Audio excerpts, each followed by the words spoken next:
Sebuah video berdurasi 51 detik milik Suzuya Malbiren menuai banyak kritikan dari masyarakat Biren.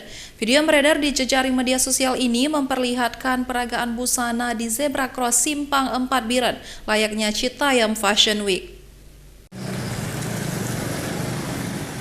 Pihak Satpol PP dan WH Biren yang tidak mengetahui pelaku perbuatan video tersebut langsung melakukan razia mengantisipasi terjadi lagi pelaksanaan perbuatan video yang tidak layak dilakukan di Kota Biren dikarenakan Kota Biren merupakan kota santri. Kasih Operasional dan Pengendalian Satpol PP Biren Helmi Husin mengatakan pihaknya mengecam aksi tersebut dikarenakan Kota Biren adalah kota santri dan sangat tidak layak peragaan di depan masyarakat ramai oleh muda-mudi di Kota Biren.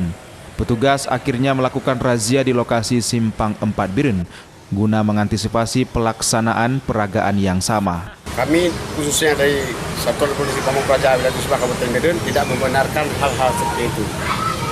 Apalagi yang menyangkut dengan fashion show, khususnya di Biren, kami tidak membenarkan. Dan apalagi khususnya Biren ini kan sebagai kota santri.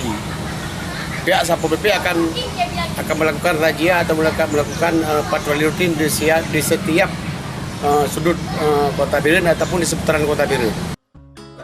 Dalam video itu, sekelompok anak muda mengenakan kaos dan outfit berbagai warna dengan percaya diri berjalan bergantian di Zebra Cross bak model.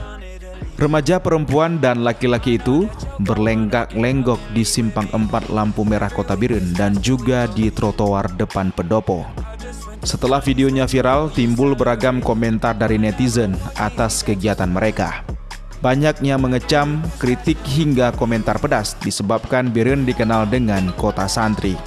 Sementara itu, Said Asmar, manajer Suzuya Malbiren mengatakan video terlanjur viral di tengah masyarakat Biren.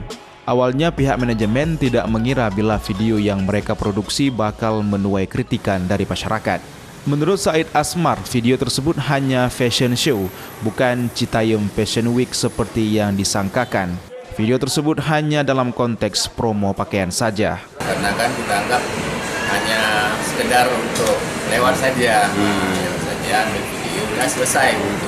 Supaya ada orang luar yang ngambil dokumentasi, jadi nggak di luar perkiraan lah, jadi heboh kami kan gitu. Jadi kami nggak tahu yang heboh ini di luar rupanya sampai sore rumah heboh ada apa gitu kan. Padahal kami hanya sekedar untuk ambil video saja, untuk dokumentasi promosi kami itu saja. Untuk membuat video tersebut, dia mengaku tidak melakukan koordinasi dengan pihak terkait, sebab menurutnya hanya sekedar lewat saja di bagian zebra cross jalan. Terkait masalah, pihak manajemen Suzuya Mall akan melakukan klarifikasi dan meminta maaf atas aktivitas itu, terutama kepada masyarakat Biren dan masyarakat Aceh yang telah menonton video tersebut. Dari Kabupaten Biren, Musriadi, iNews melaporkan.